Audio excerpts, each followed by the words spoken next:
James Gunn, it's here. Okay, so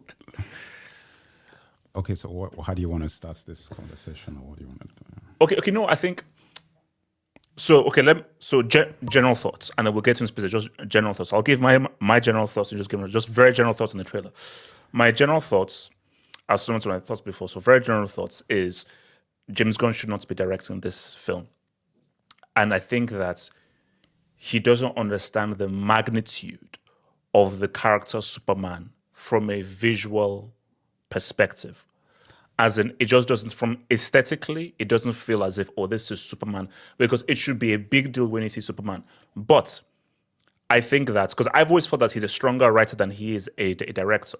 So Guardians of the Galaxy, the real strength of Guardians of the Galaxy is, it's an interesting story, it's an interesting script, but the dialogue, the visuals are not that great. So some narrative elements are interesting in terms of how he's representing Superman, how he's representing where Superman is, and the world that he's created. So from that sense, that's interesting. And also, as somebody who despised Man of Steel, apart from the first 15 minutes, Man of Steel is a garbage film with a garbage lead actor. I was like, okay, at least this is a Superman that at least makes much more sense, because it's someone that's a lot more positive than the kind of very dark, negative, pretty much villainous guy that you saw. So yeah, so in that sense, but my bottom line is he should not have directed this film. But I'm still curious based on what's going to do storyline wise and narrative wise. Listen, at the end of the day, it's just very simple for me. It's not even complicated. I don't really care about Superman. I don't. What? I don't care about Superman. No. You don't care about Superman anymore. No. Yes, anymore. Yeah, no. Yeah, that's what I'm saying. No. Anymore. Yeah. I don't care about Superman anymore. Like, this is the thing, and actually, this is actually a nuance to it. Superman the movie is my favorite movie. It's between Superman the movie and Empire Strikes Back. But Superman the movie is, for like maybe the last 20 years, has been my number one. It's between those two films. But let's say Superman the movie. Superman the movie is my favorite movie. I've seen the movie maybe 200 times. I watch clips of Superman 1, 2, or 3 every week or two for the last 20 years. I was watching it yesterday. So when this trailer even came out, it's like I'm constantly in Superman anyway. So it's like, this is just another thing. So for some people, it's like, we're back. I'm like, I watch Superman all the time. And not only do I watch it all the time, I listen to the music all the time. So I've never really left the ecosystem of John Williams and Richard Donner's Superman my whole life. Yeah. There are very few fans on the earth. I don't even think there's a bigger Superman fan than me. Like, when I think about it, is there anybody of the movie version? That's what I say. That's the thing. The movie version, not Superman the character. I don't know if I do not know if there is a bigger Superman person than me of the film version of Christopher Reeve, basically. No, it's me with Batman 89. With me, Batman 89. There's no bigger fan than me in the Batman 89. We're not talking about Batman. I don't know why you're bringing that up. I'm just saying. I'm just saying. I don't care about Batman. Why do you have to put that in here? Like, that's weird. No, I'm just saying. I don't care. Okay, I don't to care. show the similarity. I don't care. Yeah, Batman 89. I don't care about. I talk about Star Wars. Yeah, Matrix. I don't care about. That's not what we're talking about. Superman the movie, okay, is number one. Okay? Now, the real reason for that is because of, it's actually a lot of reasons. I watched the trailer, and as I said, because I don't really care about Superman anymore, and the reason is numerous. I mean, we'll get into the multiple reasons. Racial, yeah. Well, obviously. Well, there are many reasons. And regardless, I was like, okay, let me watch this thing, because I'm not a hater. I don't want Superman to be bad. Like, because I have an affinity for it. It's like, it's my favorite movie. It's my favorite film. So there's no reason for me to want it to be bad. So part of me still is like, you know what? Is it possible to capture some of that in a film? Is it possible? Now, the first issue that I had with this thing before I even saw the trailer is who Superman actually is, like the casting. Yeah. Now, people said, well, you go and watch the film he did and whatever. You were saying that. And I was like, I don't care about what movie he did, because when people saw Christopher Reeve as Superman, he hadn't done anything. No. But the second you saw him, you're like, that's something. The same way that I said, had they cast Jim Caviezel as Superman, that's something. Without saying it, he just looks looks like Superman. Like, it's like he just looks like the person. And that's, for me, is one of the biggest missteps in Hollywood history, is the fact that Jim Caviezel was on the docket for that. And they could have had Mel Gibson direct it, because I heard about that possibility at a point. Do you know how crazy a Superman movie that would be? Stupid. It would be because stupid. the reason why is that we know Superman is supposed to be Jesus. We know that. That's what it is. That's what Mario Puzo turned him into. You see, Superman wasn't supposed to be that in the comics of the 30s and whatever, right? Mario Puzo, maybe because of his Italian Catholic background or whatever it is, he turned it into this biblical thing where it became closer to Christ, it became closer to Jesus. Had you let Mel Gibson do that film with Jim Caviezel, he may not have even bothered doing Passion after that. Because what you would have gotten is what Superman needed to be for a new generation of the 2000s. We're in a different era now. Yeah. You didn't do that. You let Jim Caviezel get old. He's now gone. And I said, listen, when I look at the guy, I need to feel like I'm looking at Superman.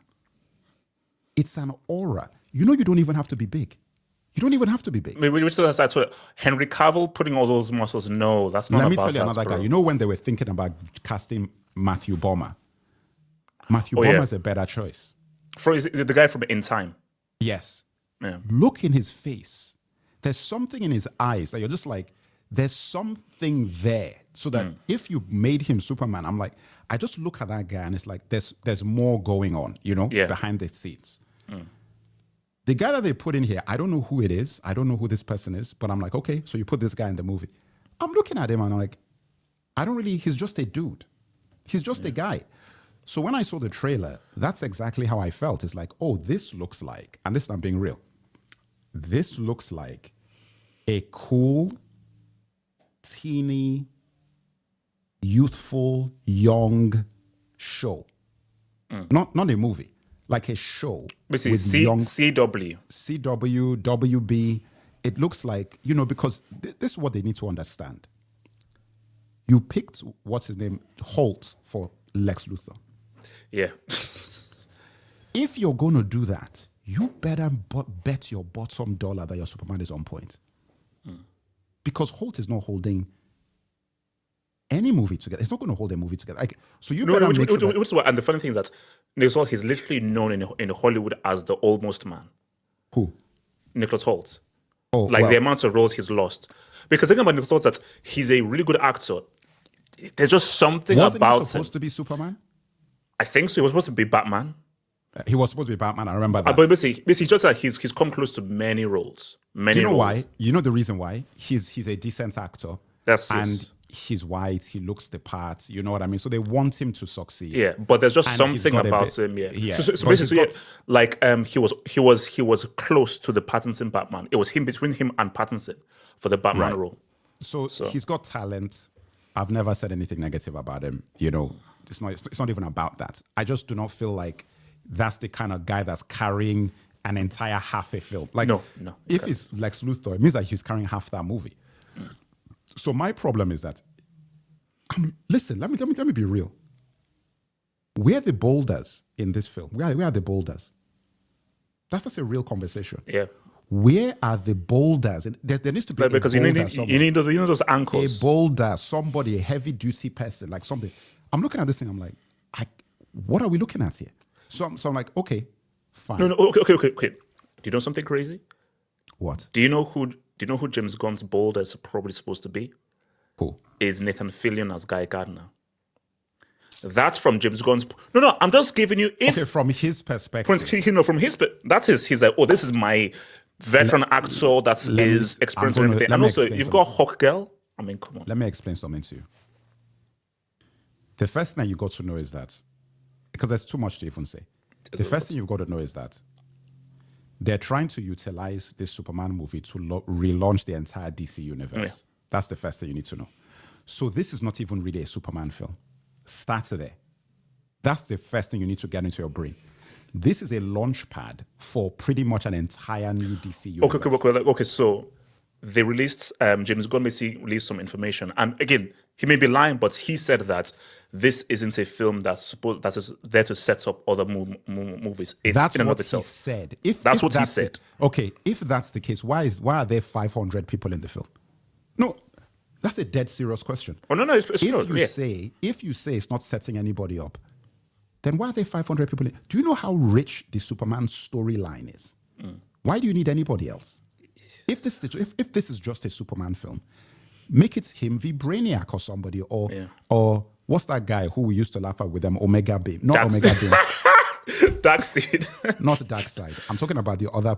I think not. Darkseid is Omega Beam. No, there's another guy called with a shot. He's very small. Betron.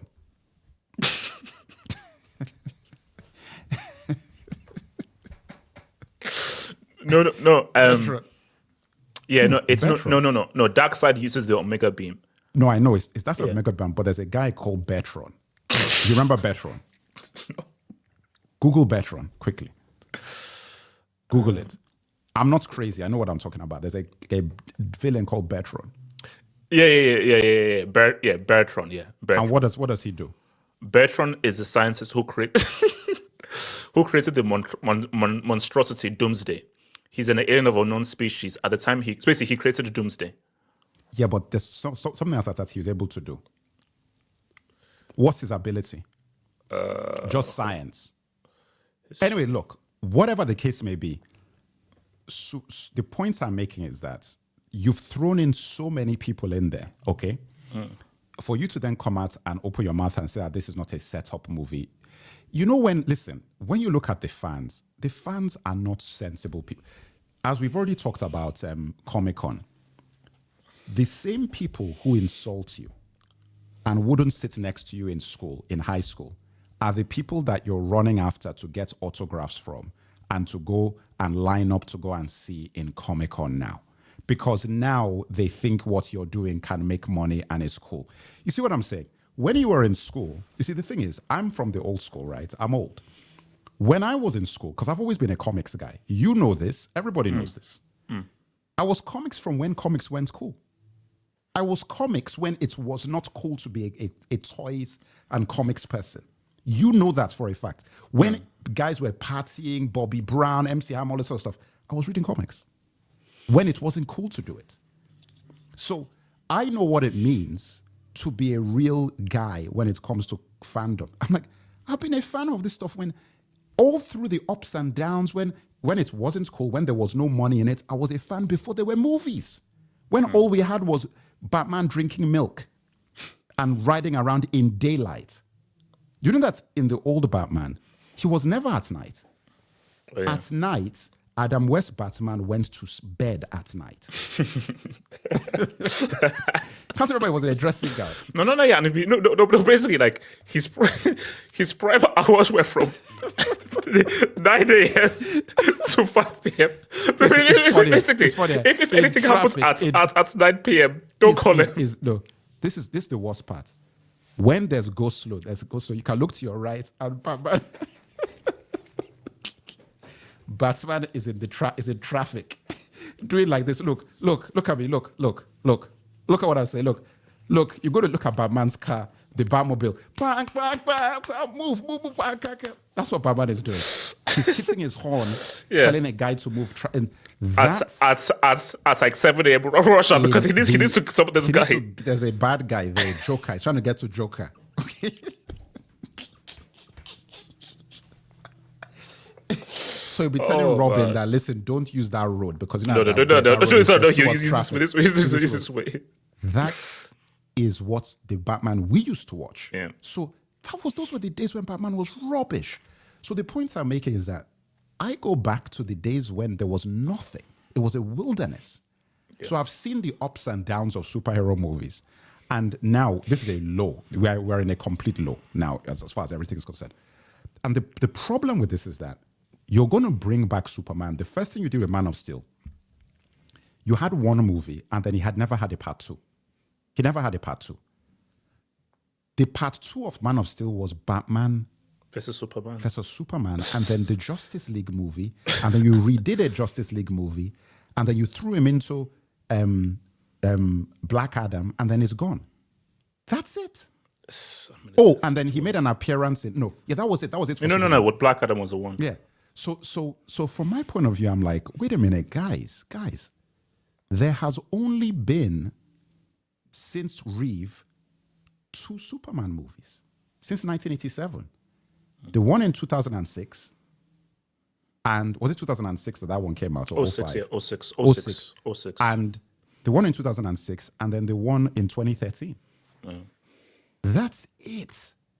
So you made a movie 21 years later, 19 years later, 1987, what's that? Yeah, 19 years later. Yeah. And then another one after that didn't come out for, what's that? 7 years.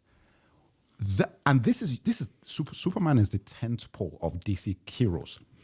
And the reason why I'm saying all of this is that to bring him back now and to have this many characters, when I was watching that trailer, I did not understand what I was seeing. I have to be real with you. I didn't know what I was looking at. So did you know that there were many characters before you saw the teaser? I knew, but I've not been paying attention to it, but I knew. The point I'm making is that when I watched that teaser, I said, good Lord Almighty, there are a lot of people in this. No, but basically, it's like, it feels like this is a comic book movie featuring Superman. It's not a Superman movie. It's a comic book movie that features Superman. It's like, what is going on? And the thing is, maybe listen, it doesn't matter how you tell your story. The mere fact that our attention has to be veered off into even if it's his story, but he's teaming up. Why is he teaming up with anybody? Like, why is he fighting alongside? Unless you're using it to introduce other characters, which is what you're doing. So why are you saying you're not doing that when that is what you're doing? So I'm looking at it and I'm like, okay, look, whatever. Then the thing in and of itself, the suit which people had a problem with. Listen, let me give you an example about the suits, how I stand. Yesterday I was watching Superman 3 behind the scenes. And this is behind the scenes. So this is where he fights his evil self, that film? Yeah. Yes. This is the behind the scenes. This is like footage that's not even in the official behind the scenes of Superman 3. There's a scene in the junkyard where they're bringing Christopher Reeve to come and film. And he's walking in a red robe. A red robe. He's got his suit on there. So just a regular red robe or a Superman robe? Regular red robe, which they obviously made it red because it's Superman, but it's a regular red robe because it's cold. It's in Battersea Power Station in London. So he was walking there and just walking to get ready to film. When you see this guy walking, I said, this is not Christopher Reeve going to film. This is Superman going to film his scene. Off camera, just going to film, he looks like Superman. It is one of the most mind-boggling things. Go and find that footage of Christopher Reeve on Battersea Power Station going behind the scenes to go and shoot a shot. And look at what this guy looks like. And I said, listen, if I'm involved in making that movie, I'll say, we are not filming a film of Superman till we find somebody that is at least 50% of this. Because who they've gotten now is not even 5% of what Christopher Reeve was. So I'm not going in front of those cameras till I get somebody who's 50% minimum, because you're never getting 100%. It's impossible. There is nobody that's ever going to be born that's going to be that. Yeah. Even Jim Caviezel, who I thought was amazing, he's like 70%. But and he's something different. He's coming at a different angle. Christopher Reeve is Superman. Like, as crazy as it sounds, he's Kal-El. He is actually Superman. Yeah. So the problem is, this is the best way I say about Christopher Reeve, how amazing this guy was. Do you know how rubbish 87 Superman is? Oh, yeah. Do you have any idea how rubbish that film is? No, because I think we cracked the joke before. It's basically Superman is just in a bad film. Superman in a trash movie. Yes, so it's not Superman, but Superman happens to be in a bad film. I told you that I watched this, or I was watching for last week. Nuclear Man versus Superman. The fighting on the moon. on the moon and in the building when he's smashing up the building and then he rips the elevator. And also, wait, Lex Luthor is in that film, isn't he? Of course he is. Yeah, he made Nuclear Man. Yeah. Lex Luthor built him. Now, and the guy from Three and a Half Men is his nephew. Cryer. You know 3.5 Men with the Charlie Sheen? Oh, yeah. I know him. Which shocked me when I realized. I was like, oh my God, it's this guy. Oh, yeah. Anyway. 2.5 Men, you mean? 2.5 Men. 2.5 Men. Yeah. That film is bad as hell. It is trash. But Christopher Reeve, in every moment in that film, is perfect.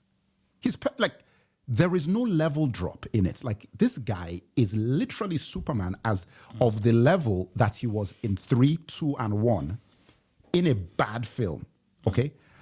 And the speech he gives in that movie is one of the best Superman speeches in history. No, it is the best. Go and listen to his speech at the UN. And I looked at that and I was like, No, because I think like that was his story.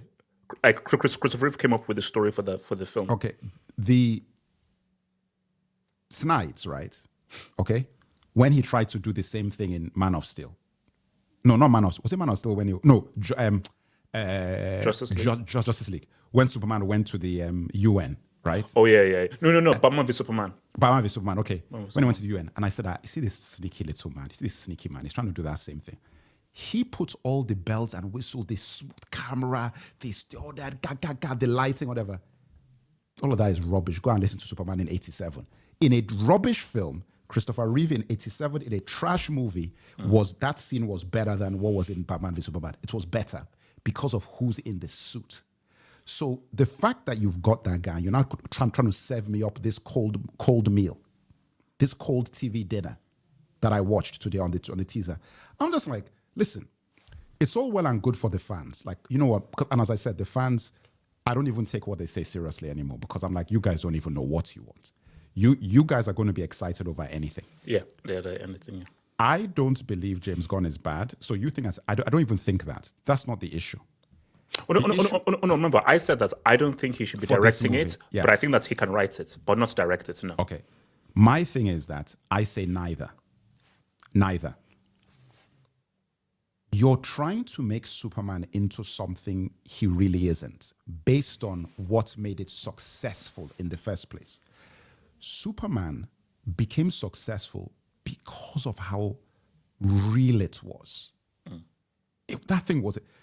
Yeah, no, I think not, because basically, the beauty about Superman, which is why you say, oh, I shouldn't say, no, there is a link with Batman 810. And my whole thing is that why Superman... Let me just explain.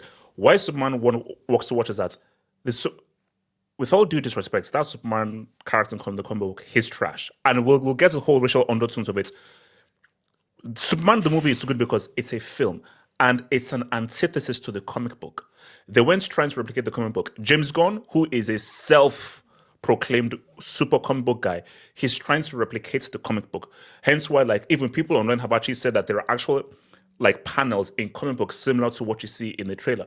But the issue was that what made Superman work is that no, Mario Puzo and Richard Donner, they're trying to make a film. They were trying to make a film, not a comic book accurate thing. They were trying to make a film. Batman is saying, I'm just trying to make a film.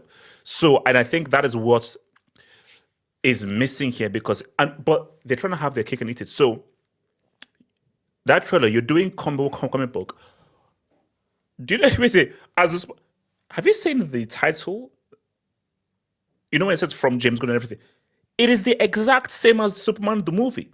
The exact blue, the exact fonts, and the exact background in space. Like, what? Listen, this is the thing. Like, you can't do that. I know, and I guess... They can do that. Warner Brothers, I get it, but... They can't... Listen, this is the point, which is... It's a good point you're making because it's connected to the issue. No matter what anybody does, they cannot get away from that film. No. They've tried. Everybody from Bryan Singer to Snides to James Gunn, everybody is like... Oh, yeah, true. Okay, yeah. What?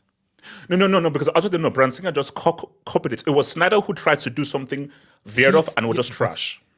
Snides has been the most different in terms of trying and do something that was disconnected. But he did and he didn't, if you know what I mean. It's like, you did, but there's still a lot of elements of this thing that are very much Superman the movie. You know, like, I'm going to give it to Snides though. Listen, I'll just give it to him that, look, you know what? It was Superman the movie. That whole thing about the 3 Kryptonians coming and fighting on it, like, that is from Superman the movie. I mean, not as part 2, but you know what I mean. It's like part 2 and part 1 were filmed together. So my point about it is that your whole storyline and everything, we've seen that before. Before that version, Mario Puzo's version, which he wrote 1 and 2 together, we'd never seen that before. You see what I'm saying? Like, we'd never seen that before. Yeah. They came up with that whole situation. Now, nobody can get away from it because of how amazing those films were. So my viewpoint was that if you want to make Superman for real, then you've just got to follow the same blueprint. Just follow the same blueprint. This is how I view it. When that film was made, the person who wrote it was hot off Godfather. Yes. Mario Puzo. In the mid-70s, he writes Godfather 1 and 2, which are considered 2 of the best films in the history of movies. And then he writes Superman. What do you think he's going to write in Superman when he's coming off that? That's part 1. Then in the movie, you have the greatest actor in the history of Hollywood, Marlon Brando, who, when you watch the beginning of Superman, have you watched that scene? Yes. When he's judging guys. Yes. Do you know that you can just press stop after that? Press stop. Like, that whole situation when he saved... Listen, see this is what I'm saying? Because I watched clips. No, but sorry, but do you know what the issue is? No, just very, very quickly. I think Richard Donner has just messed everything up for everyone. No, like, he set the bar too high. That's what listen, this is what I'm trying to explain to you. People forget. I'm trying to remind guys with this talkback, because that's what we do in talkback. We remind people. When you watch how Marlon Brando establishes Kal-El, like, he establishes him. It's not like he just is my son, like, you know, we're going to send it to. It's an establishment. That scene, when he puts him into that little pod, and the way that he's talking and ever, I'm just looking at this and I'm thinking to myself that this is. Do you know what it is? This is what it is. It's not rocket science. Have hope. Go and watch Thor and Tony H. Oh yeah. Go and watch it. From your title. You're not worthy. Go and watch that. I'll take with you your hammer.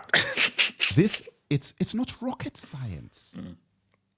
It's not rocket science. Like, when you know who to put in the film. Yeah, like you need. It's like Nathan Fillion can't be your guy. You need a guy. You need a guy. This is the thing.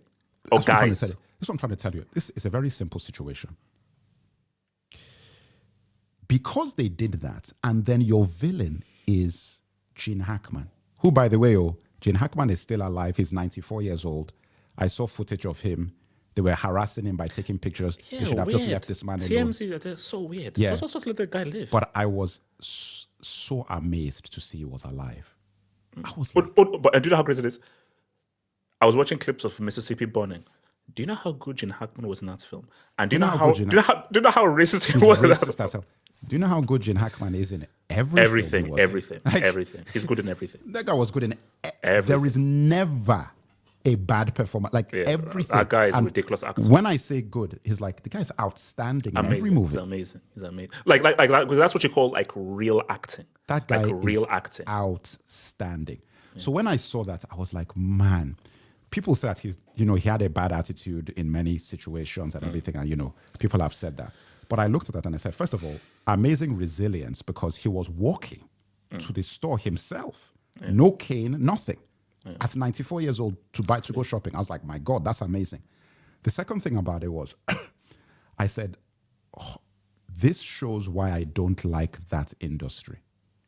This is a legend that is just out there. This is the sort of guy that people should be paying pilgrimages to go and see this fellow. Yeah. This is a natural living legend. This is a legend of movies. Yeah. So if Gene Hackman is like that, what's the point of anybody taking this seriously? No. I think it's like this is. I mean, we're talking like the conversation. We're talking French Connection. We're talking Unforgiven. Like the kinds Hunt of for Red performances, October. the kind of performances that he's given is like. But again, it's how do people really appreciate No, Pacino and they De don't. Niro? Same thing with They Pacino. don't. Same thing with all of these guys. And I'm looking at the way that they're talking, and I say, people, nobody appreciates these people. No, nobody This does. is, you know, this is the funny thing. That is the reason why Talkback became what it became, because we do. Yeah. We know what Kurt Russell actually is. Soldier. People look at Kurt Russell as a normal person. Oh, no, Like, just that's a just a regular guy. guy. Yes, Yeah, it's like, yeah. You know, they put him in like Fast and the Furious, and they just think that he's a normal man. I said, do you guys have any idea how amazing Kurt Russell has been in films? and again, it goes to the point that you're making. This is a Superman film, a Return Superman film. Where is the guy? He doesn't have one single guy. Why do you think I'm talking all this talk about these different people? I'm trying to say that when you come to the table for this, there's got to be somebody. There's got to be someone, A veteran. So that we can actually just have an anchor for what we're seeing. Because what you run the risk of happening, it's not even a risk, it's what they're going to do. No. Because remember, Brand Singer, Kevin Spacey, Zack Snyder, Russell Crowe. I know, but even then, and we can get into that, but even then, this is what you're running the risk of, and it's what I don't think is a risk. I think it's what they want. When your society is so obsessed with youth, which is what the West is, they are obsessed with youth. Because of capitalism, everything is about young people, because there'll be customers longer, they'll be buying tickets longer, you'll be able to manipulate them easier. They're easier to manipulate, easier to sell to, easier to market to, and they're going to be customers longer. Yeah. So everything you make is focused on young people who don't know anything. When I was coming up, for example, we were kids and we're treated like children. And it's like, no, the adults will let you know what quality is. This is what a classic is. This is what good acting is. This is what good storytelling is. And that's how we learned about what quality was. They weren't pandering to us and we were dictating what is good or bad. When you make things like this, and I look at that whole cast list and I'm like, these are just children in here. Like, what are we doing? What's the oldest guy in there of the main guys? Are like, what? It's Nathan Fillion. That's the oldest guy. But even forget about that guy. I'm just talking about just your main driving cast members. I'm just saying that, look, you're making a film where Astro, is it Astro the dog? Crypto. Yeah. Is in the movie. You know the reason why Crypto is in that film? I'll tell you why Crypto is in it. Because you needed another Rocco raccoon or whatever it is. What's the name of the raccoon? Is it Rocky? I think Rocket's Raccoon. I know, also because when he made the announcement that Crypto was like James Gunn, he made a tweet saying that like, because I think he adopted some dogs, and then he then linked his love for dogs with Crypto and everything, and you know. And look, if you we don't own. I don't own dogs, so I don't give a damn about that. My point is that there's a dog in a Superman movie. That's all. Yeah, look, it's wild. It's wild. And the dog has superpowers. That is all that matters. Now, this is my point. From the second you do that, what does that mean? Ha ha. That is what it means. From the second you make that, put that in your film, it means ha ha. Hey, did you see Crypto? Ha ha. There is nothing Mario Puzo or Godfather about that. That is a ha ha. Did you see Crypto? And now Crypto is part of the universe. Like, he's now involved. So when you make your part 2, part 3, whatever, Crypto is involved. You're not going to kill Crypto because nobody's going to accept you killing the dog. Heck no. So Crypto is now the new Rocket. And listen, Grogu, it's basically what they did with Grogu, whatever. They've looked at it and said, we need our own Grogu. We need our own, we need a Rocket raccoon for this. That's why they put Crypto in there. Crypto is for the kids. It's for the little kids. And this is Crypto. Listen, that is basically telling me that, mate, Mech, you're old and we're not interested in your thoughts. That's what that trailer teaser is telling me. It's like, listen, man, you're old. We don't give a damn that you're a fan from 1970s and late 80s. I mean, early 80s. Because I started watching this thing in the early 80s, 1982. We don't care that you're a fan for 40 years or whatever. We don't give a damn. We're looking for the new guys now. We're going to put a damn dog in this. We're going to put a 500 team members in it. We're going to have Superman be That's just what we're talking about.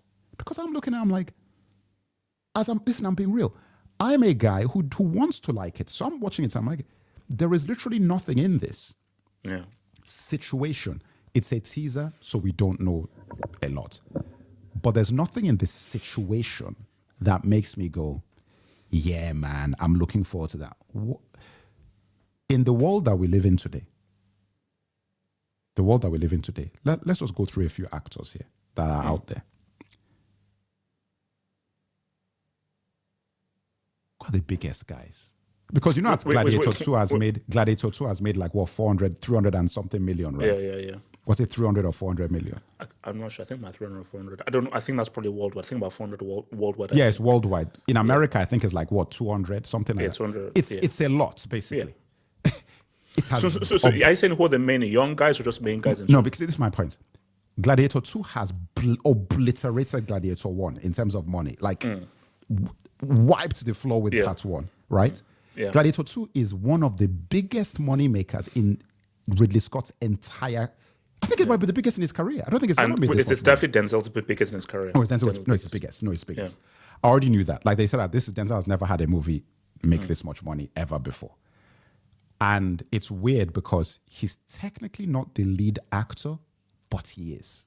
Yeah. You know what I mean? Yeah, he pretty much is. If you watch that movie, I'm like, no, he's the main. It's movie. like they sneaked that in there. Now, the point I'm trying to make is that that's what you get by having that guy in there. And him just doing what he does. Yeah. We argued about that. We didn't argue. We agreed that Denzel, you're bringing Alonzo Harris to Rome, basically. But we're just going to accept it because you're Denzel. Because Denzel watched it. And also, your levels are so high that Alonzo Harris in Rome is fine. Yeah. Because you're that good at acting. Like, you're that good a performer. No, because it would be a bigger deal if it was a better film with a stronger lead.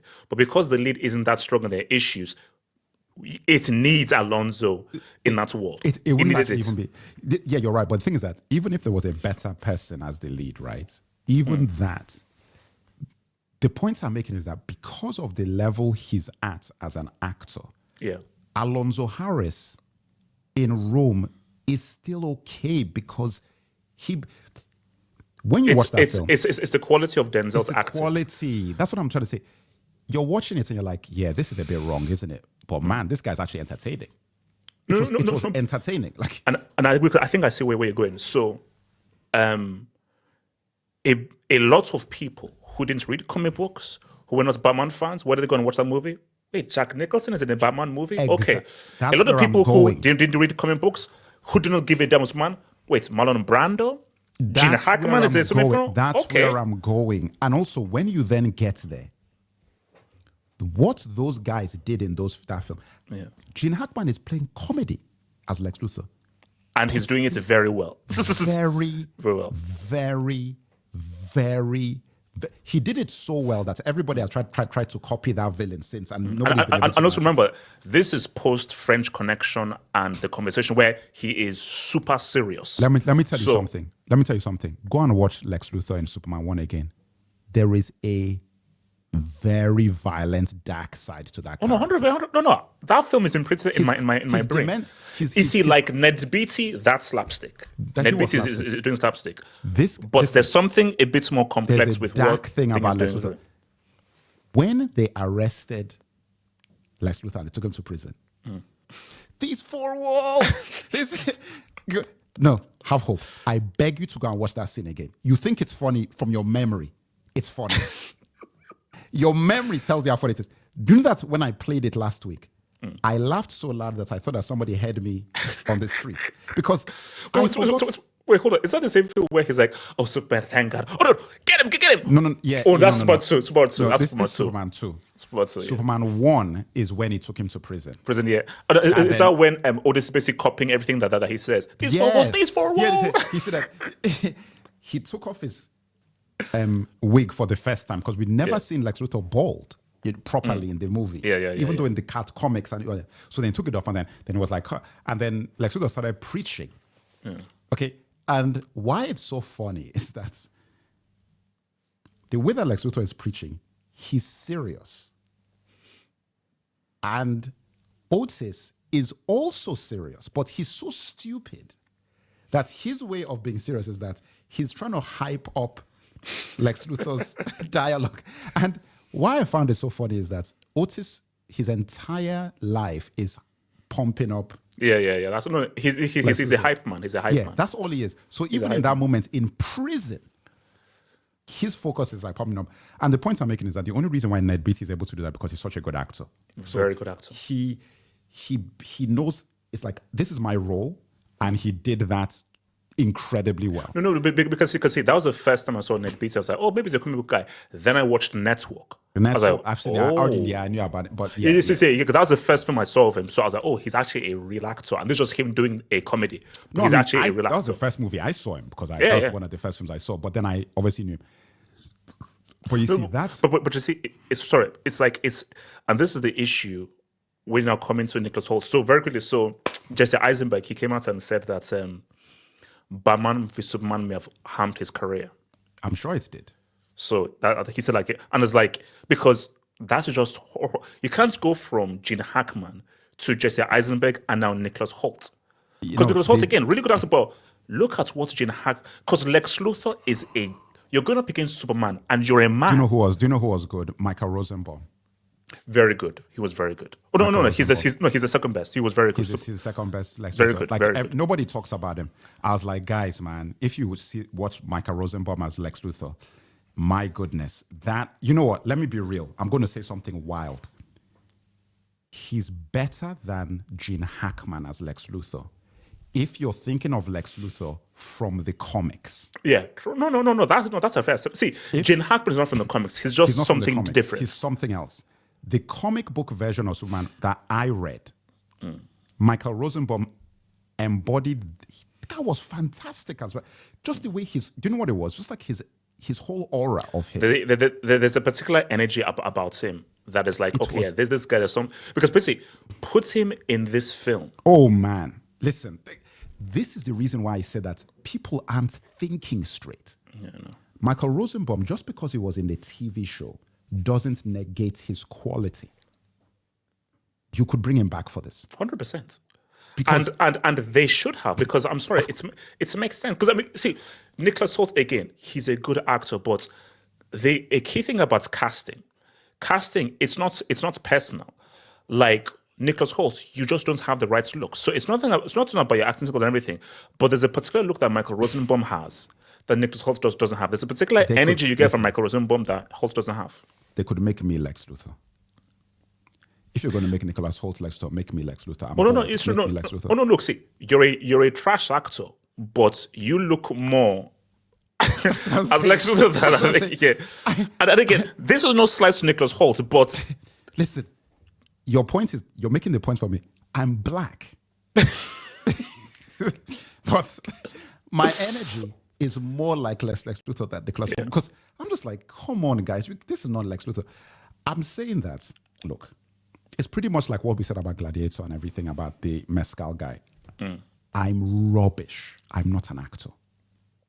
Make me the main guy in Gladiator and see what happens. People will say that performance is rubbish. Like, what was he doing? But the concept of what I did. Conceptually. Psychologically. The execution will be bad. Yeah, horrible. Technically, physically, psychologically, mentally. It will be, people will know what's going on. That's what I'm talking about. And it's the same thing with why we talked about what we said about all these other actors and what is required for a Superman film. It's like the teaser should show. Batman Begins teaser. Do you saw Batman Begins teaser? 100%. Remember that? Several times. Christian Bale did a few things in that film, in that teaser, and Michael Caine was the boulder, right? Yeah. That's all you need. So you need Michael Caine, watch You that did. teaser You, again. so you didn't even need a trailer. That teaser was like, okay, you know what time it is. You know what time it is. I saw that teaser. I was like, goodness. Yeah, it was like, okay, it's official now. We heard Michael Caine was in the film, and I was already, damn, man, Michael Caine is actually in a Batman film. So I was like, I already was like, and then Christian Bale. Do you know that was one of the most amazing castings in the history of movies? Remember that Equilibrium? After Equilibrium, I said, this is Batman. I remember when I watched it, and I said, when I heard that they were casting Christian Bale as Batman, I almost lost my mind when I heard no, because it's a 1-2 combo. So the guy from American Psycho and Equilibrium is Batman. Listen, Like what? I actually almost lost my mind. I was like, in my brain, I was like, there is actually, you couldn't actually get a more perfect situation. You can't. It's impossible. Like it's basically bullseye. It's a bullseye. In fact, I believe, and you agree with me on this, the films held him back. The movies held him back. When you watch American Psycho and you watch Equilibrium and you know what he can do. Oh, yeah, true. Yeah. When you watch the films, you're like, listen, man, Batman Begins is good. It's good. I like Batman Begins, but no, because like I told you, I don't care when it says the best ending to a film I've ever seen is Batman Begins. That ending, I still quote it to this day. That ending promised us, okay, this is when Bill just explodes into part 2, and that never happened.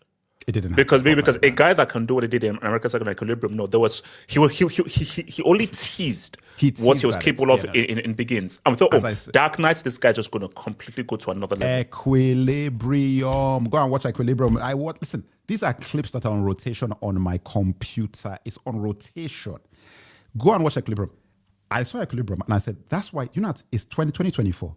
Upon all these silly things that this guy has done, I cannot insult Christian Bale. I can't do it.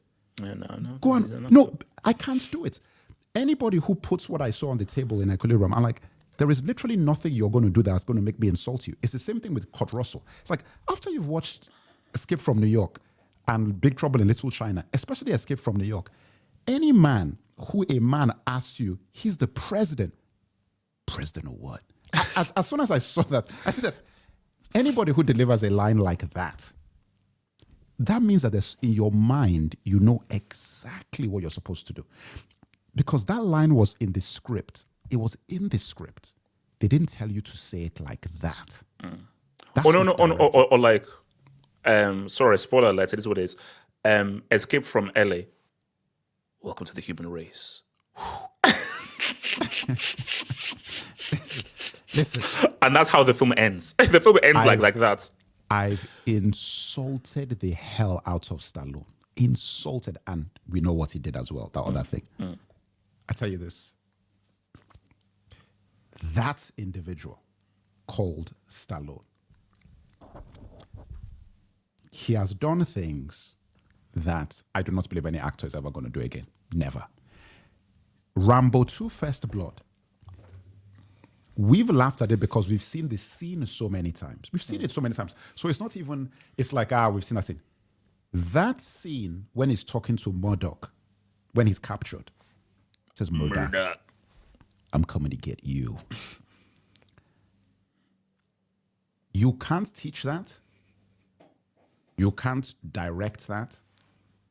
You can't create that. That is something that is inside your blood. Like, Stallone just understood what he needed to do. And that is the point I keep making about these sorts of films. Once you put Jack Nicholson in your film, there are certain things that are going to happen. Yeah, 100%. Because I do not know if you've seen Wolf recently. Yeah, I have. It's a masterpiece. No, amazing. Like, it's a masterpiece. Like the film itself is there, but what his performance in that movie? The film is not air. The film, which I say masterpiece, it's like but the film relies heavily on his performance. It's like it's a fine film, but really his performance is what really elevates the film. Okay, let me not call it masterpiece then. Maybe that's too far, but it's a very good movie. No, it's a good film. It's a good film, yeah. The thing about it, though, is that I know that we're talking a lot about this, so we just hone in. Yeah, Superman needed to be more. I don't care about Superman anymore for racial reasons, because as I grew up, I just realized that this isn't really for me,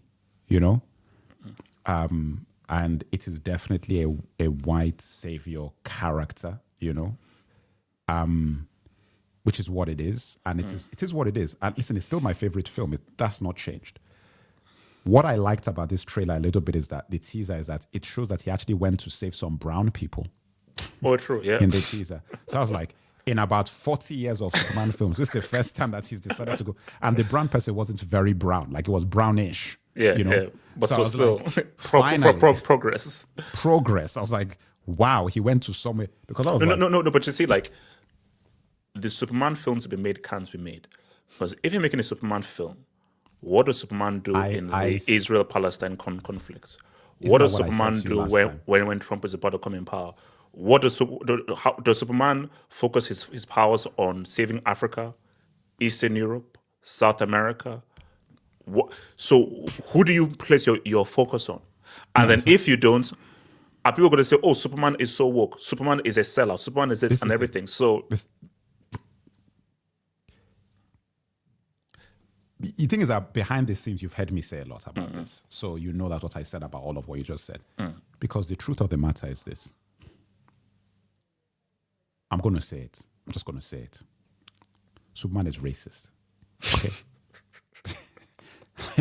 Remember, because as we said, Cap is MAGA. Captain America is his MAGA. We said that off air. Captain America is Make America Great Again. He's full Trump. 100% is MAGA. 100%. You cannot make a real Captain America movie is Trump 100%. And so Chris Evans, you may not like this because Chris Evans hates Trump, and Chris Evans, I'm sorry, the character you're playing is a Trumper and a MAGA, whether you like it or not. It doesn't matter. Listen, if Captain America existed in real life, he's on the border. 100%. He is stopping people getting into America. He is stopping. He's on the front line on that border. He's on the front line. He's the leader of the people stopping immigrants coming in. That's where he will be stationed. People don't understand the essence of Captain America. I'm like, his name is Captain America, for God's sake. It's Captain America. And we now know what America is and what America voted for. He's a super soldier engineered by the army, the military, to fight in war on their behalf. So whatever people that the American military is fighting, Captain America is on the front line. His uniform is a play on a soldier's uniform, for God's sake. Yeah. That's what his uniform is. You see, this is what the problem with Hollywood. You want to have your cake and eat it too. You've got a character that you don't know what to do with because Captain America is full of, we know what he is.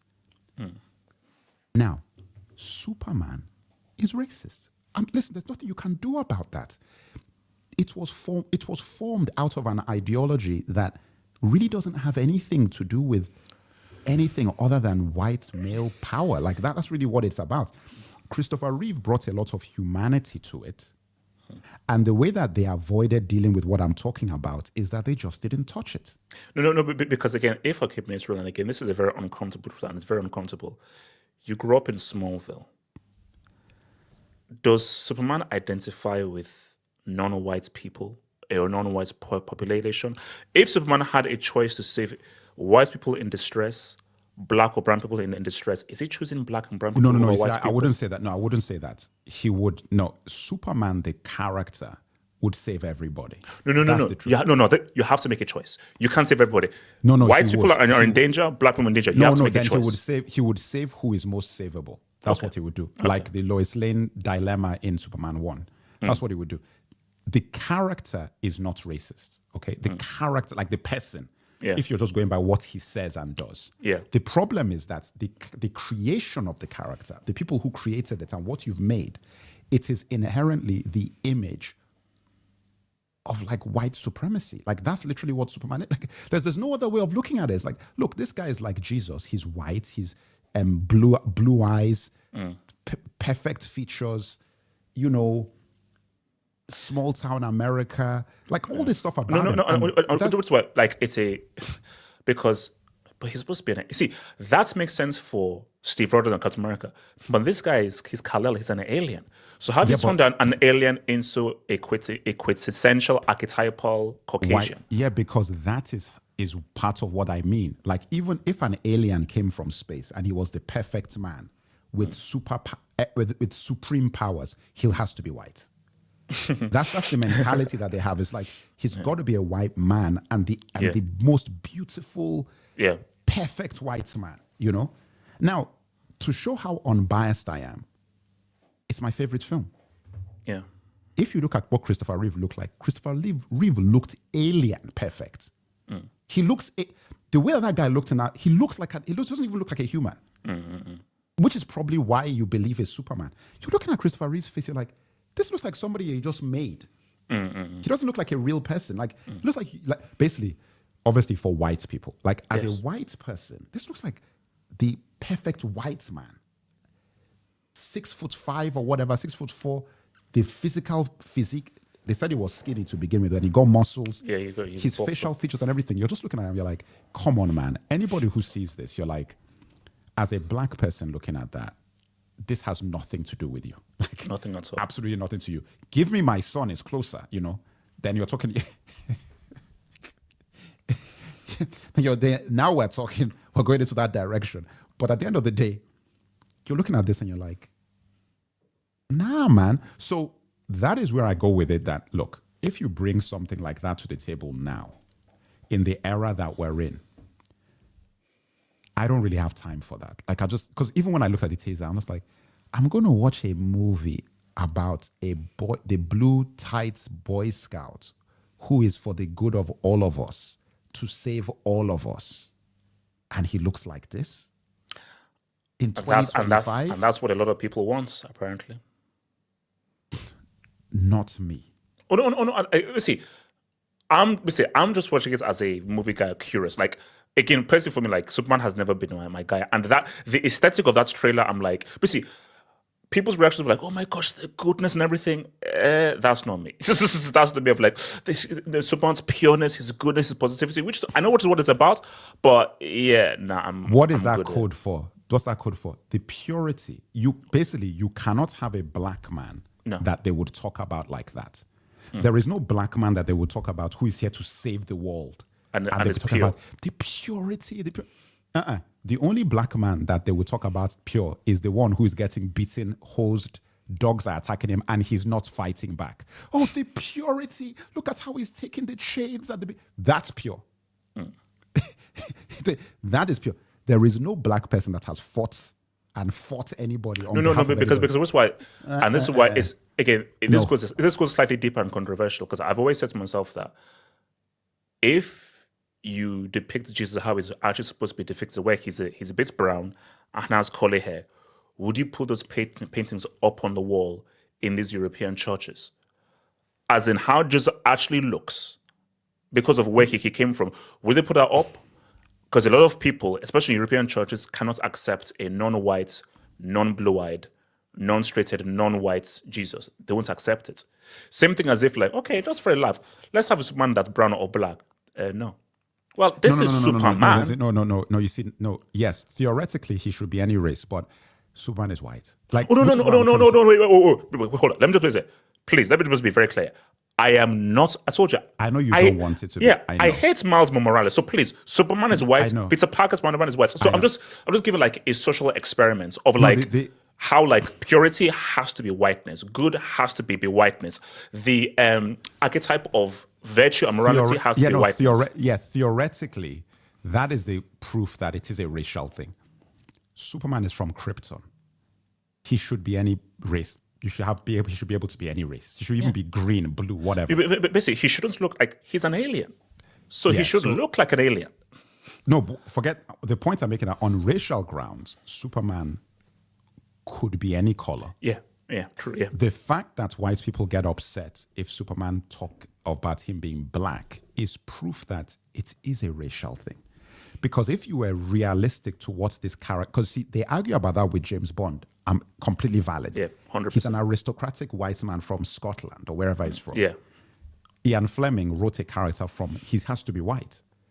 So there's a lot of characters I'm like, no, this dude, he's white. Yeah, it's like Peter Parker has to be white. Batman can't be black. Like, how is he going to be black? No, A billionaire from Gotham, which is essentially an American city. Which black billionaire exists like that in that era?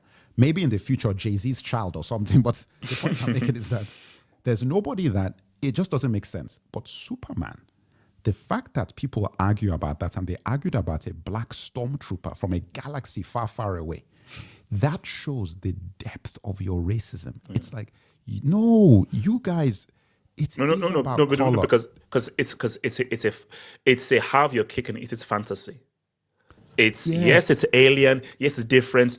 No, but it's white still. But it's an alien. It's out of this world. But no, but they like to pretend when they argue on some of these things that, oh, it doesn't make sense. Just say it and be honest. You just want it to be white. Just don't. And listen, I support you on that. I actually support you. I actually agree with you. But don't pretend like there's any logical reason. That's what's annoying. Is that well, it doesn't make. I'm like, no, there is no logical reason. The thing is that you just want it to be white because it's power for you to see these characters as reflective of you. You don't want it to be black. Like, why? Because you can't. You see, you don't care that black people need to identify with your image. You don't care about that. But you do not want to have to identify with a black image. Oh, no. It's like what Aronofsky's producer guy said when they were doing Noah. He was like, because people thought, like, shouldn't there be all the races there and everything? But he was like, no, Russell Crowe, he's like an everyman. And like, we can't just start putting other races here like United Colors of Benetton. So in his mind, he just assumes that Russell Crowe is the everyman that everyone accepts. But it's like, mate, no, Russell Crowe is a white man. You can't, no white man is an everyman for everyone. But the thing is that people feel like if white is just the default. Everyone is kind of like that. Them. And I think, look, that is why Superman in today's era, it's a tough sell, man. It's a tough sell because, which is why I think that they're probably going in the direction they're going in of this. You have to. Like you're not going to be able to sell the proper Superman to the world anymore. You can't. Like you have to make this crypto and like look at the cool. So people come in for those reasons, and it is hidden behind. That's why I think that they're doing it because. To have all these people, all these characters in it, it dilutes the feeling of this white hero, Superman, who is like Jesus, basically. He's the most powerful being in the world. It dilutes that. And I think that is what the problem is. The difference is that you see in today's world, this is what I think that would have worked. Star-Spangled Banner Superman. With the way Donny T is coming into power now and everything, and what's happening all around the world in terms of white, it's the last stand of white supremacy the world is experiencing. This is the last stand from Argentina to France to Germany to the UK to, we even have a black white supremacist in the UK, who's from Nigeria. So everywhere, there's a last stand being made because they know the time is up. Time is up. It's over. Yeah. So this is when you bring out a movie that is full-on Star-Spangled Banner Superman because it will do very, very well. Very well, yeah. Because the guys are really realizing that it's over now. There's too much information out there about the fallacy of all the nonsense and lies that we've lived for the last few centuries. And the crimes of forefathers are now being paid for.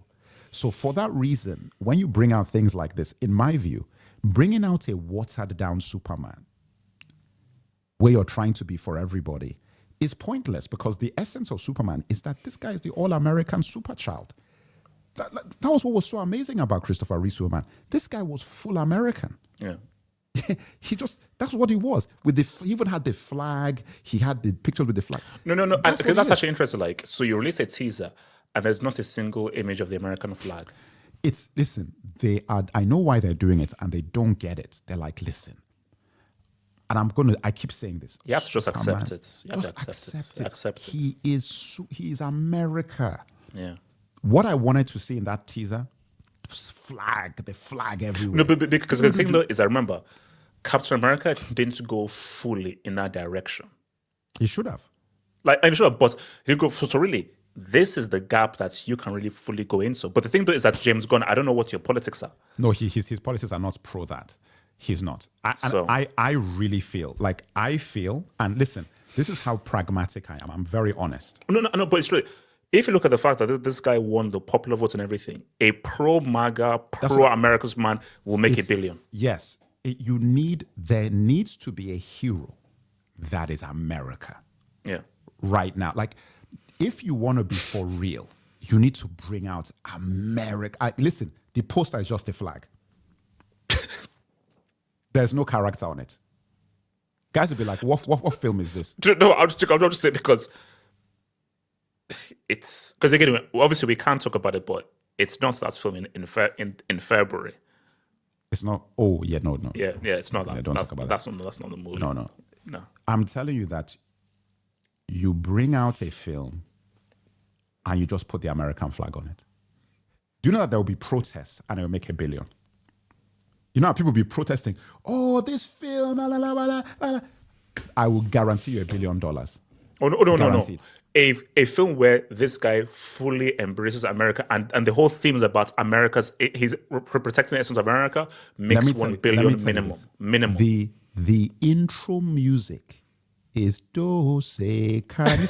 There is no. It's done. Oh no. The theme is the anthem. That's what I'm saying. The theme is an orchestral thing of the anthem.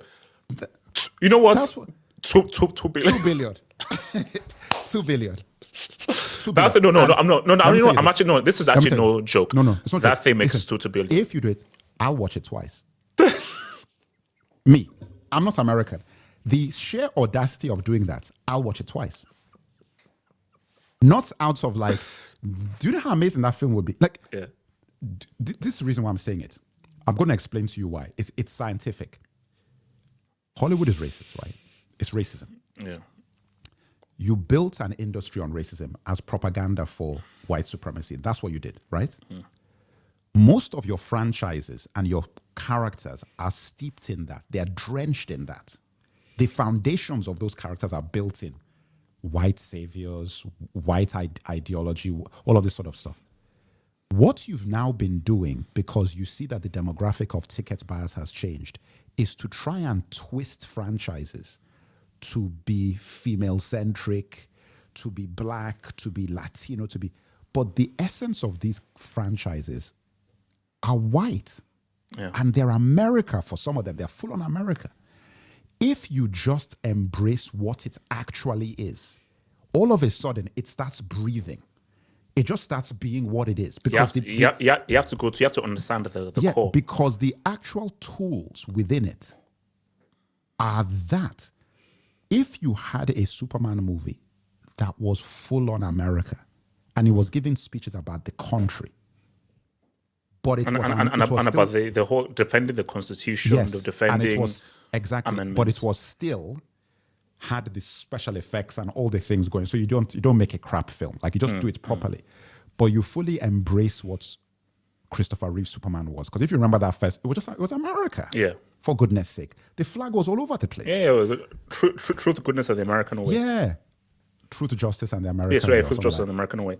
So if you do that, all of a sudden, do you know what it even changes? It even changes who you cast as the character.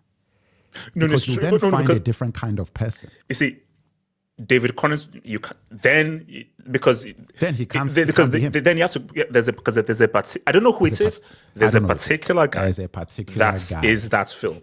No, that is that movie. That's what Jim Caviezel is. Jim Caviezel in the 2000s. No, I'm telling you for a fact, he's not.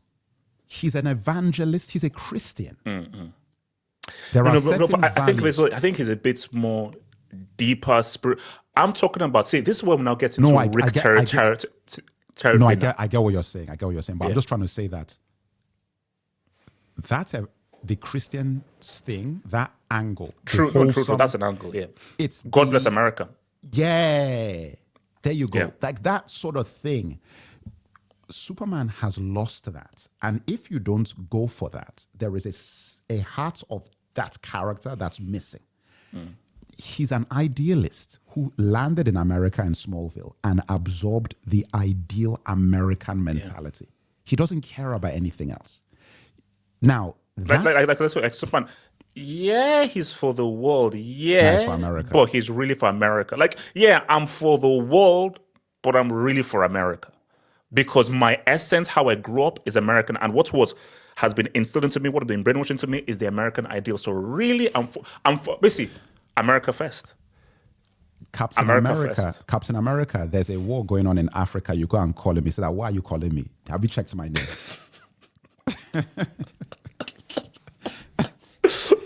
Basically, Captain America, he's literally like on his phone. He's like, Africa disease, Middle East disease, Asia disease. Gun robbery in Brooklyn. Boom, let's roll. A gun robbery. He's there. Captain America. Why did I say it's like the clue is in the name. The clue is in it. I'm seeing movies where this guy's in Africa, he's fighting aliens, I'm like, no. You can go and fight the aliens. I am defending the United States of America. Yeah, I'm Captain America. I'm going to admit something that you already know. People don't know this. And then you understand why the mech is a bit weird. Oh. Do you know who my top 3 comic book characters are? You remember? Superman, Captain America, and I can't remember the third Batman. Batman. Oh, yeah. Batman. Yeah. My top 3 comic book characters. Number 1, Batman. Number 1. There's no competition. Yeah, Spider-Man always for me, man. Number 2, Captain America. Number 3, it actually isn't Superman. Superman the movie is my favorite film. It's Wolverine. Wolverine, Wolverine is number 2, to be honest. It's Batman is number 1, Wolverine, and then Captain America. So when I was young, those were what I was always looking for, those comics, reading those comics. And I could never find a lot of Captain America comics in Nigeria. It was very hard to come across. So every Captain America comic I could find was like gold dust. I remember I had like a Red Skull one. That was like gold dust because it was so rare for me to get it. I loved Captain America because when I was young, America was like this amazing fantasy land. It had wrestling. It has Disneyland. It had Superman. And it had Captain America with a shield with red and white. It's just like an amazing... It's just like just the imagery. Now, that thing is still somewhere deep in my emotions. So when I see it, I want Captain America to be all about America. I don't want because that's what he is. You can't try and make something that it isn't. That is what it is. Whether you like it or not, create something new then. Something new. That is what it is. Take it or leave it. Do you know what I could accept? This is what I could accept. He has a film where there's a dilemma about that. People question him. But you know where we are starting off. That's my point. He is all America, and they question him. Do you know there's other places you could be helping? Yeah, that's the movie. Oh, really? Okay. And then he's like, whatever. That's the point. So my thing is that when I'm watching a trailer, listen, I might be fake, whatever. If I'm going to a Superman film, I want to see the American flag in it. 100%. There has to be the American flag there. If I don't see that flag, I'm not interested because then I already know what's going on because that's what I grew up with. Now, that's not me being fake because I've also said, listen, my point is if I like something, I like it for what it is. I accept racist. I accept the white supremacy thing. I accept all of that. It's true. But it's still amazing. So I was just like, well, it is what it is. Because there is no hero that has ever been made that comes close to Blade. Nobody. So all this stuff that we're talking about is just dialogue. It's talk. When we talk about an actual hardcore guy, an individual, who is coming close to Blade? Yeah, Blade is untouchable. Blade is... So sort out Blade rather than a black Captain America or a black Superman. No, I don't want a black Peter. I saw that Miles Morales is trash. I'm sorry, people may not like me saying this. Miles Morales is trash. Peter Parker is a white man. Spider-Man is a white man, and that's it. I don't need a half black, half Latino Spider-Man. No, Spider-Man is a white Listen. man.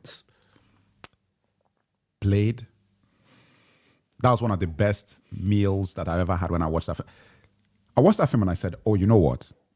I got what I needed. Like, the feeling I had when I watched Blade 1 in 1998, I was like, this is it. Yeah. Because I thought there was going to be a series. I said, this is it. I was satisfied. I was like, oh, now I've got a guy. So now there's going to be part 2, part 3, part 4, part 5. I've got a guy. I don't have to pretend. I don't have to twist my brain to like this or like that. I've got a guy. Because in a weird way, the reason why Batman was always great for me is that Batman is a weird character. Forget Bruce Wayne. Bruce Wayne is a Joker. Batman was like, as far as I'm concerned, he's black. Basically. Just because of his personality and what he's doing. No one cares about Bruce Wayne. We're just waiting to see Batman. Yeah. We're just here to see Batman. So you see Batman, and you're just like, there's something about that guy that was like, yeah, man, look, this. So Batman is in a league of his own, a league of his own. But as an individual that I've seen on film, Blade in Blade 1 or even in Blade 2. No. But I know, is that Blade 1? Like, what Snipes did there? There's never been a lead character of a comic book movie that has done what Blade did. I've never seen anything like it before. Like, I honestly, like, I go back and watch parts of that film. I'm like, Hollywood, you had this, and you just threw that away. Like, this guy is doing it by himself. Like, and this film is not even like 200 million budget. And basically, people's reactions to his cameo in Deadpool & Wolverine shows you that guys like, yeah, I remember the feeling I had when I saw that movie in 1998. I still remember the feeling I had when I saw that in freaking 98. I told you this before, and I said it again. People don't understand fandom. They don't get it. Fandom is not rocket science. Don't play with it. That's the point. If somebody is white, he's white. Don't play with it. No. If somebody is a male, he's a male. Don't play with it. Blade was black. If you made Blade white, they will actually be angry. Yeah, because like, no, it doesn't he's work. Not white. It doesn't work. They'll be like, why is Blade white? What are you talking about? It's because that's why I said that. Listen, there is a section of the fandom who's racist. Forget about them. They're dead. Dead. Forget those guys. But a big percentage of fans, they just want good films that are authentic, that are not trying to give you a message. I don't go to a superhero film to be lectured about anything. To be given like a huge agenda. No. I'm not here for I'm not here for your agenda. Give me the meal that I need. Give me what I paid for. Like when I go to Star Wars, that I know what I'm coming for, and I did not get it. So my thing with this, I'm not here for women's labor, and women should also. I don't feel them about that. Easy. I didn't pay for that. I didn't pay for that. Look. Well, women should also. No, I didn't pay for that. Well, listen.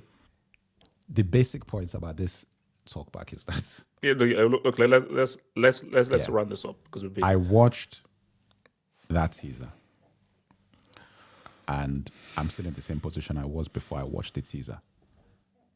I don't really. It's like teaser isn't bad. Yeah, it's all right. No, for me it's fine, but it's like it doesn't. I'm not excited. I'm curious. You know, I'm not even. Yeah, I'm curious. That's also where I'm not excited, but just curious. This thing is, it's called Superman.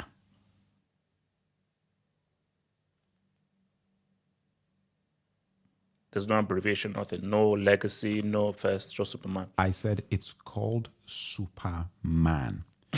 So when I watch something, that's what I'm expecting to see. Not that's true. Not Superboy, Superman with his dog. No, Super's kind of he's there. Yeah. No. Superman. So you're saying David Corenswet is not a man? That's not what I said.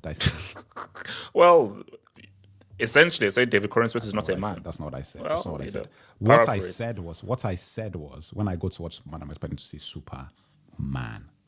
That's it. That's all I said.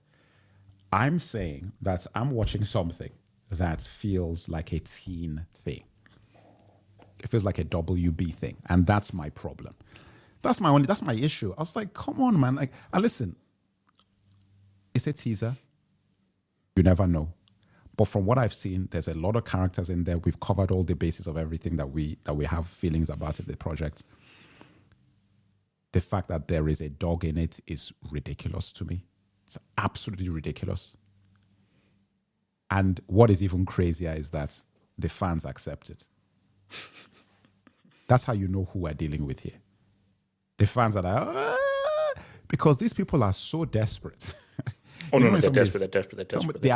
These people are starving. They're starving. They're starving. They're like, give me anything that's half decent because they are so desperate. So, and listen, who can blame them? There hasn't been a good Superman film since 1985 or something. Do you know how crazy that is? Like since Superman since the 80s. 2, because Superman 3, I liked it. A lot of people don't like it. So that's no. The last Universally Lost Superman for me was Superman 2. 2, yes. That was that's a long. That's crazy. That's a long time ago.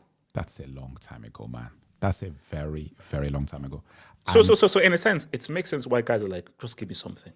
Just give me something just similar to what I felt back in the 80s. I gave up on it, to be honest. I gave up on it because when I saw Man of Steel was when I just gave up. I was like, okay, forget it. Because that film was trash. Man. Superman Returns was a big disappointment for me. Massive. And then I gave them another chance in 2013. And that film.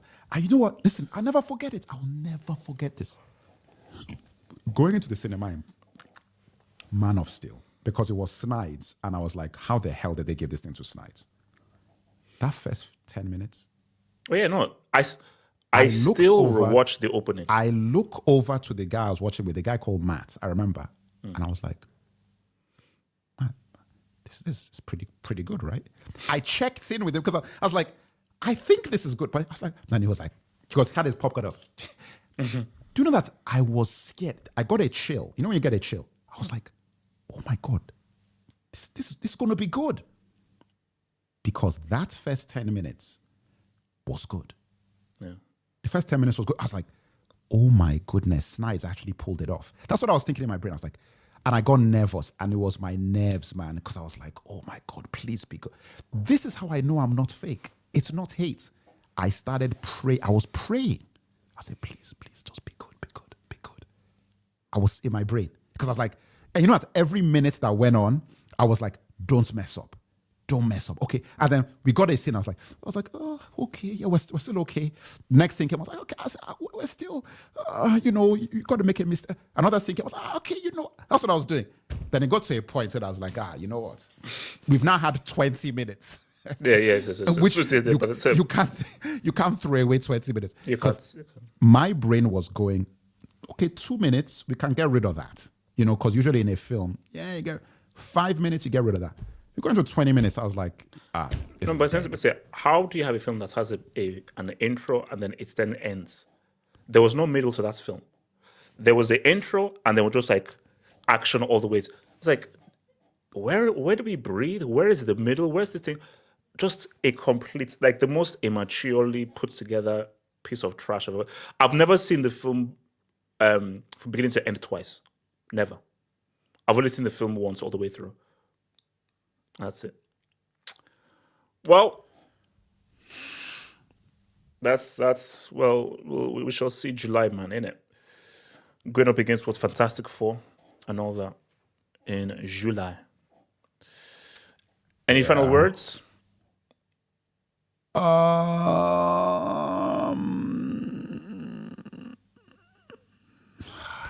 I mean I don't care. Nothing. Tay Diggs.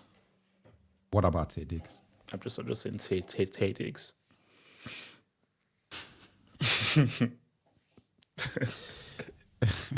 Tay. Listen. What about Tyrese?